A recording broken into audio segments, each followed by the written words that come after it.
ఈరోజు మన చర్చకు స్వాగతం. మనం ఒక పురాతన బౌద్ధ గ్రంథంలోని ఒక అద్భుతమైన అంశంలోకి లోతుగా వెళ్ళబోతున్నాం. అదే మెత్త. అంటే ప్రేమపూర్వక దయను మన జీవితంలో భాగం చేసుకోవడం వల్ల కలిగే 11 ప్రయోజనాలు. ఇది అంగుత్తర నికాయ అనే గ్రంథంలోని మెత్త సుత్త నుండి తీసుకోబడింది. ఇందులో బుద్ధుడు తన భిక్షువులకు ఈ ప్రేమపూర్వక దయను అలవర్చుకోవడం వల్ల కలిగే లాభాలను వివరిస్తాడు. అయితే ఇక్కడే నాకో ప్రశ్న మొదలవుతోంది. ఈ ప్రయోజనాలు కేవలం మనసుకి సంబంధించినవా? అంటే మనల్ని మనం బాగున్నామని ఫీలవ్వడానికి చెప్పిన మానసిక చిట్కాలేనా? లేక నిజంగా మన జీవితాన్ని, మన చుట్టూ ఉన్న ప్రపంచాన్ని ప్రభావితం చేసే శక్తి వీటికుందా? ఆ 11 ప్రయోజనాల వెనుకున్న అసలు రహస్యమేమిటో తెలుసుకుందాం. మీరు అడిగిన ప్రశ్న చాలా కీలకమైనది. ఎందుకంటే ఈ సూత్రం చెప్పేది అదే. మెత్త అనేది కేవలం ఒక మంచి ఆలోచన కాదు, అదొక శక్తివంతమైన సాధన. మన జీవితాన్ని మార్చగల ఒక అభ్యాసమనమాట. ఈ ప్రయోజనాలను బుద్ధుడు పైకి కనిపించే వాటి నుండి లోతైన ఆధ్యాత్మిక ఫలితాల వరకు 4 ప్రధాన విభాగాలుగా వర్గీకరించారు. మనం ఒక్కొక్కదాన్ని వివరంగా చర్చిద్దాం. సరే, మొదటి విభాగంతో మొదలు పెడదాం. ఇది మన రోజువారీ జీవితంపై చూపే ప్రభావానికి సంబంధించింది. ఇందులో 3 ప్రయోజనాలున్నాయి. 1 సుఖంగా నిద్రపోతారు. 2 సంతోషంగా నిద్రలేస్తారు. 3 చెడు కలలు రావు. ఇవి వినడానికి చాలా సింపుల్గా ఉన్నాయి. దాదాపుగా ఈ రోజుల్లో చెప్పే మైండ్ఫుల్నెస్ సలహాల్లాగే అనిపిస్తున్నాయి. సరిగా చెప్పారు. ఇది తక్షణమే కనిపించే ప్రభావం. మన మానసిక ఆరోగ్యానికి ఒక పునాది లాంటిది. దీని వెనుక ఉన్న సైకాలజీ చాలా స్పష్టమైనది. మనం రోజంతా ఎదుర్కొన్న సంఘటనలు, మనసులో పెట్టుకున్న కోపాలు, ఆందోళనలు అవును ఇవన్నీ మనతో పాటే నిద్రలోకి వస్తాయి. మనసులో ఈ ప్రతికూల భావాల తుఫాను రేగుతున్నప్పుడు మెదడుకి పూర్తి విశ్రాంతి దొరకదు. అందుకే నిద్ర సరిగా పట్టదు, మధ్యలో మెలకువ వస్తుంది. నిజమే. ఉదయం లేవగానే చాలాసార్లు అలసిపోయినట్లుగా అనిపిస్తుంది. దానికి కారణం ఇదేనేమో? ఖచ్చితంగా. అయితే ప్రేమపూర్వక దయను అభ్యసించినప్పుడు, అంటే పడుకునే ముందు మనస్సులో ఎవరిపైనా ద్వేషం లేకుండా అందరూ బాగుండాలనే భావనతో ఉన్నప్పుడు మనస్సు ప్రశాంతంగా అలల్లేని సరస్సులా మారుతుంది. ఆ ప్రశాంతతే గాఢమైన నిద్రకు దారితీస్తుంది. ఉదయం లేవగానే శరీరం, మనస్సు రెండూ తేలిగ్గా, ఉత్సాహంగా ఉంటాయి. ఇక మన ఉపచేతన మనసులో భయాలు, కోపాలు పేరుకుపోనప్పుడు కలలు కూడా ప్రశాంతంగా ఉంటాయి. అంటే ఇది ఒక రకంగా మనసును రోజూ శుభ్రం చేసుకోవడం లాంటిదన్నమాట. అవును, సరిగ్గా అదే. అంటే ఇది మన అంతర్గత ప్రపంచానికి సంబంధించిన ప్రయోజనం, మనతో మనం శాంతిగా ఉండటం. అయితే ఈ ప్రభావం మనల్ని దాటి బయటి ప్రపంచాన్ని, అంటే మన సంబంధాలను కూడా మారుస్తుందా? ఈ సూత్రం దాని గురించి ఏం చెబుతుంది? అద్భుతమైన ప్రశ్న. అక్కడికే వస్తున్నాం. రెండో విభాగం సరిగ్గా దీని గురించే మాట్లాడుతుంది. ఇది మన అంతర్గత శాంతిని బాహ్య ప్రపంచంతో ఎలా కనెక్ట్ చేస్తుందో చూపిస్తుంది. 4వ ప్రయోజనం, తోటి మనుషులకు ప్రీతిపాత్రులుగా ఉంటారు. 5వది, అదృశ్య శక్తులకు అంటే అమానవ జీవులకు కూడా ప్రీతిపాత్రులుగా ఉంటారు. 6వది, దేవతలు వారిని రక్షిస్తారు. ఒక్క నిమిషం. మనుషులకు నచ్చడం అంటే అర్థం చేసుకోగలను. మనం దయగా ఉంటే ఇతరులు మనల్ని ఇష్టపడతారు. కానీ అదృశ్య శక్తులు, దేవతల రక్షణ, ఇది వినడానికి కొంచెం ఈ కాలానికి నమ్మశక్యంగా లేదేమో. దీని వెనుక ఉద్దేశమేమిటి? అవును, ఇక్కడే మనం ఆధునిక మనస్తత్వశాస్త్రం నుండి ప్రాచీన విశ్వోద్భవ శాస్త్రంలోకి అడుగుపెడుతున్నాం. ముందు మనుషుల విషయం చూద్దాం. నిజమైన, నిష్కపటమైన దయ అనేది ఒక అయస్కాంతం లాంటివి. అది ఇతరులను సహజంగా ఆకర్షిస్తుంది. ఎందుకంటే అలాంటి వ్యక్తితో ఉన్నప్పుడు అవతలి వారికి భయం, అభద్రత ఉండవు. వారి నుంచి ప్రమాదం లేదనిపిస్తుంది. సరిగ్గా. అందుకే వారి సాన్నిహిత్యాన్ని కోరుకుంటారు. ఇక అమానవ జీవుల విషయానికొస్తే, ప్రాచీన బౌద్ధ విశ్వాసం ప్రకారం ఈ ప్రపంచంలో మనం చూడలేని జీవరాశులు కూడా ఉన్నాయి. ప్రేమ, దయ వంటి సానుకూల ప్రకంపనలు విశ్వవ్యాప్తంగా ఉంటాయని, వాటిని మనుషులే కాదు ఇతర శక్తులు కూడా గ్రహిస్తాయని వారి నమ్మకం.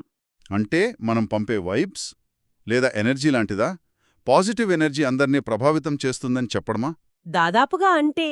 ఇక దేవతలు రక్షిస్తారు అనడాన్ని మనం 2 రకాలుగా అర్థం చేసుకోవచ్చు. 1, సాంప్రదాయక విశ్వాసం ప్రకారం మంచి పనులు చేసేవారికి ఉన్నత శక్తులు అండగా ఉంటాయి.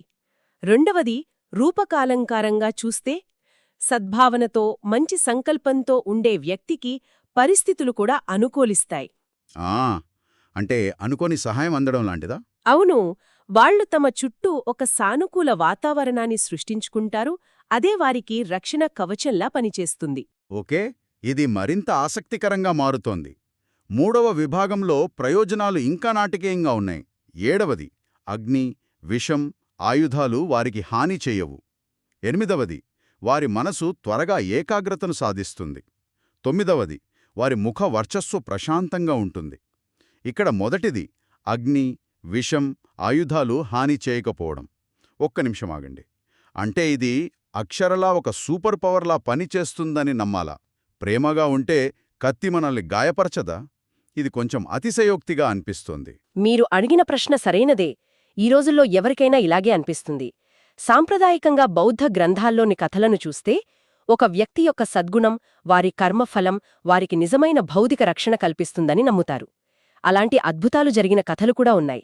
అయితే మనం దాని వెనుక ఉన్న ఆచరణాత్మక రూపకార్థాన్ని గ్రహించడం చాలా ముఖ్యం. అదేమిటి? దాని ఆచరణాత్మక అర్థమేమిటి? ఆలోచించండి. అగ్ని అంటే కేవలం మంటలే కాదు, అది మనల్ని దహించివేసే కోపం, ద్వేషం అనే అగ్ని కూడా కావచ్చు. ఓకే. విషం అంటే కేవలం పాము విషమే కాదు, మనపై ప్రయోగించే నిందలు, చెడు మాటలు అనే విషం కూడా కావచ్చు. ఆయుధాలు అంటే కత్తులే కాదు, మనల్ని గాయపరిచే పరుషమైన మాటలు, ద్రోహం అనే ఆయుధాలు కూడా కావచ్చు. ఆ ప్రేమపూర్వక దయను అభ్యసించే వ్యక్తి ఈ మానసిక, సామాజిక దాడుల నుండి తమను తాము కాపాడుకుంటారు. వారు వాటికి ప్రతిస్పందించరు. దాంతో ఆ దాడులు వారిని ప్రభావితం చెయ్యలేవు. అంటే వాళ్ళకి తగలవన్నమాట. అంతేకాక అందరి పట్ల స్నేహభావంతో ఉండే వ్యక్తికి శత్రువులు తక్కువగా ఉంటారు. కాబట్టి వారికి భౌతిక హింస ఎదురయ్యే అవకాశాలు కూడా గణనీయంగా తగ్గుతాయి. ఇప్పుడు చాలా స్పష్టంగా అర్థమైంది. ఇది ఒక భావోద్వేగ సామాజిక రక్షణ కవచం. అద్భుతం. ఇక మనసు ఏకాగ్రత చంద్రం సంగతేంటి? ఇది ధ్యానం చేసేవారికి చాలా ముఖ్యమైన ప్రయోజనం. మనసు ఒక విషయం మీద స్థిరంగా నిలవడానికి, అంటే సమాధికి అతిపెద్ద శత్రువులలో ఒకటి ద్వేషం, కోపం. మనసులో ఈ అలజడి ఉన్నంతసేపు ఏకాగ్రత అసాధ్యం. ఎప్పుడైతే మనం మెత్త ద్వారా ఈ ప్రతికూల భావాలను తొలగిస్తామో మనసు నిర్మలంగా, స్థిరంగా మారుతుంది. ఏకాగ్రత సాధించడం చాలా సులభమవుతుంది. మరి ముఖవర్చస్సు ప్రశాంతంగా ఉండటం? ఇది మనసు, శరీర సంబంధానికి తిరుగులేని నిదర్శనం. మన అంతర్గత భావోద్వేగాలు మన ముఖ కవళికలపై స్పష్టంగా కనిపిస్తాయి కదా? అవును. నిరంతరం ఆందోళన, కోపంతో రగిలిపోయేవారి ముఖంలో ఆ ఒత్తిడి, ముడతలు కనిపిస్తాయి. అదే మనసులో శాంతి, కరుణ నిండినప్పుడు ముఖంలో ఒక సహజమైన తేజస్సు, ప్రశాంతత ఉట్టిపడతాయి. దాన్ని ఎంత ఖరీదైన మేకప్ కూడా తీసుకురాలేదు. సరిగ్గా. అది లోపలి నుండి వచ్చే సౌందర్యం. నిజమే. అంటే ఈ అభ్యాసం మనల్ని, మన నిద్రను, మన సంబంధాలను, మన రక్షణను, చివరికి మన రూపాన్ని కూడా ప్రభావితం చేస్తుందన్నమాట. ఇక చివరి 2 ప్రయోజనాలు. ఇవి జీవితపు చివరి దశకు, ఆ తర్వాతకు సంబంధించినవిగా ఉన్నాయి. 10వది గందరగోళం లేకుండా మరణిస్తారు. 11వది ఒకవేళ పూర్తి జ్ఞానోదయం అంటే నిబ్బాణం పొందకపోతే బ్రహ్మలోకంలో పునర్జన్మ పొందుతారు. అవును, ఇది ఈ అభ్యాసం యొక్క అత్యున్నత ఫలితాలను వివరిస్తుంది. బౌద్ధ తత్వశాస్త్రం ప్రకారం మరణించే సమయంలో మనసు యొక్క స్థితి మన తరువాతి ప్రయాణాన్ని నిర్దేశిస్తుంది. జీవితాంతం ప్రేమ, దయను అభ్యసించిన వ్యక్తి మనసులో భయం, పశ్చాత్తాపం, కోపం వంటి గందరగోళాలు ఉండవు. వారి మనసు ప్రేమతో నిండి ఉంటుంది. దాంతో వారు మరణాన్ని ఒక సహజ పరిణామంగా, ప్రశాంతమైన, స్పష్టమైన మనసుతో స్వీకరిస్తారు. అంటే మరణం అప్పుడు కూడా శాంతిగా ఉంటారన్నమాట. ఇక 11వ ప్రయోజనం బ్రహ్మలోకంలో పునర్జన్మ. ఇది కర్మ సిద్ధాంతం యొక్క పరాకాష్ఠ. ఈ జీవితంలోనే పూర్తి జ్ఞానోదయం లేదా నిబ్బాణం సాధించలేకపోయినా ప్రేమపూర్వక దయను తీవ్రంగా అభ్యసించడం ద్వారా సంపాదించిన పుణ్యఫలం చాలా శక్తివంతమైనది. ఆ సానుకూల కర్మశక్తి వారిని ఒక ఉన్నతమైన, శాంతియుతమైన, స్వర్గలోకమైన బ్రహ్మలోకంలో పునర్జన్మ పొందేలా చేస్తుందని ఇది సూచిస్తుంది. ఇది ఒక రకంగా ఈ సాధనకు లభించే అంతిమ బహుమతి లాంటిది. అవును. ఇప్పటివరకు మనం విన్న ఈ 11 ప్రయోజనాలు అద్భుతంగా ఉన్నాయి. సుఖమైన నిద్ర నుండి మంచి పునర్జన్మ వరకు. అయితే ఇవన్నీ కేవలం అప్పుడప్పుడు అందరూ బాగుండాలి అని అనుకుంటే వచ్చేవి కావు కదా. ఈ సూత్రంలో బుద్ధుడు వాడిన భాష చాలా బలంగా, తీవ్రంగా అనిపిస్తుంది. దానిని అనుసరించాలి, అభివృద్ధి చెయ్యాలి, పండించాలి, దానిని వాహనంగా మరియు ఆధారంగా చేసుకోవాలి, ఇలా చాలా గట్టిగా చెప్పారు. దీని అర్థమేమిటి? ఇది కేవలం ఒక మంచి ఆలోచన కంటే చాలా ఎక్కువ అనిపిస్తోంది. సరిగ్గా పట్టుకున్నారు. ఇక్కడే ఈ మొత్తం అభ్యాసం యొక్క రహస్యం దాగియుంది. ఇది ఏదో ఖాళీ సమయంలో చేసే పని కాదు. బుద్ధుడు వాడిన ఆ 2 పదాలు, వాహనం మరియు ఆధారం, ఈ సాధన యొక్క పూర్తి సారాంశాన్ని తెలియజేస్తాయి. అవి కేవలం అలంకారాలు కావు, అవి సూచనలు. వాహనమంటే ఏమిటి? అది మనల్ని ఒక చోటు నుండి ఇంకో చోటికి తీసుకువెళ్తుంది. మనం ప్రయాణించే సాధనం. ఖచ్చితంగా. ప్రేమపూర్వక దయ అనేది మన జీవిత ప్రయాణంలో మనం ఎక్కే వాహనం కావాలి.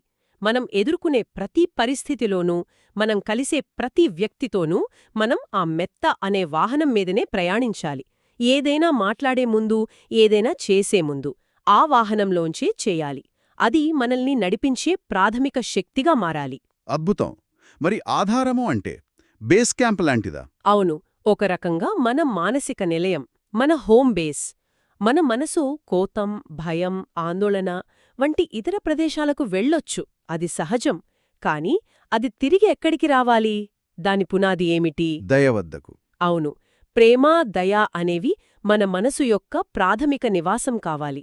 ఎక్కడికి వెళ్ళినా తిరిగి అక్కడికే చేరాలి. ఆ తర్వాత వాడిన పదాలు చూడండి. కొనసాగించాలి, స్థిరపరచాలి, సరిగ్గా చేపట్టాలి.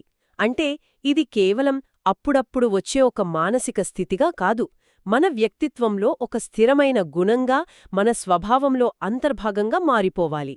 ఇది చాలా తీవ్రమైన, నిరంతర సాధన. కాబట్టి మన ప్రారంభ ప్రశ్నకు తిరిగి వస్తే, ఈ ప్రయోజనాలు కేవలం మానసికమైనవా లేక వాస్తవికతను మారుస్తాయా అని ఇప్పటి మన చర్చ ప్రకారం సమాధానం రెండూ అనిపిస్తోంది. ఇది మనసులో మొదలవుతుంది, మన మనస్తత్వాన్ని మారుస్తుంది. ఆ మారిన మనస్తత్వం మన మాటలను, చేతలను మారుస్తుంది. ఆ మార్పు మన చుట్టూ ఉన్న ప్రపంచం మన పట్ల ప్రతిస్పందించే తీరును మారుస్తుంది. అవును, చివరికి అది మన ఆధ్యాత్మిక గమ్యాన్ని కూడా నిర్దేశిస్తుంది. మీరు దాన్ని సంపూర్ణంగా సంగ్రహించారు. మెత్త అనేది కేవలం ఒక మంచి భావోద్వేగం కాదు, అది మన జీవితానికి ఒక ఆపరేటింగ్ సిస్టమ్ లాంటిది. అది మన అంతర్గత ప్రపంచాన్ని, బాహ్య ప్రపంచాన్ని, మన గతాన్ని, భవిష్యత్తును అన్నింటినీ తిరిగి నిర్మిస్తుంది. అది మనని లోపలి నుండి, బయటి నుండి కాపాడే ఒక అభేద్యమైన కవచం. ప్రేమపూర్వక దయ యొక్క ప్రయోజనాలపై ఈ లోతైన విశ్లేషణలో మాతో చేరినందుకు ధన్యవాదాలు. ఇది నిజంగా కళ్ళు తెరిపించే సంభాషణ. మనం ముగించే ముందు ఒక ఆలోచననే ఇక్కడ వదిలివెడుతున్నాను. ఈ సూత్రమంతా ఈ అభ్యాసం చేయడం వల్ల ఒక సాధకుడికి ఏమి లభిస్తుందో వివరంగా చెప్పింది. మంచి నిద్ర, ఆరోగ్యం, సామాజిక ఆమోదం. అవును, రక్షణ, మంచి పునర్జన్మ, ఇవన్నీ సాధకుడు పొందే ప్రయోజనాలు. కాని ప్రేమపూర్వక దయను తమ వాహనంగా, ఆధారంగా మార్చుకునే ఒక వ్యక్తి వల్ల వారి చుట్టూ ఉన్న ప్రపంచంపై, వారి కుటుంబంపై, వారి సమాజంపై కలిగే ప్రయోజనాలేమిటి? వాటి గురించి ఈ గ్రంథంలో ప్రత్యేకంగా చెప్పబడలేదు. బహుశా అసలైన అతిపెద్ద ప్రయోజనాలు అవేవో, దాని గురించి ఆలోచించండి.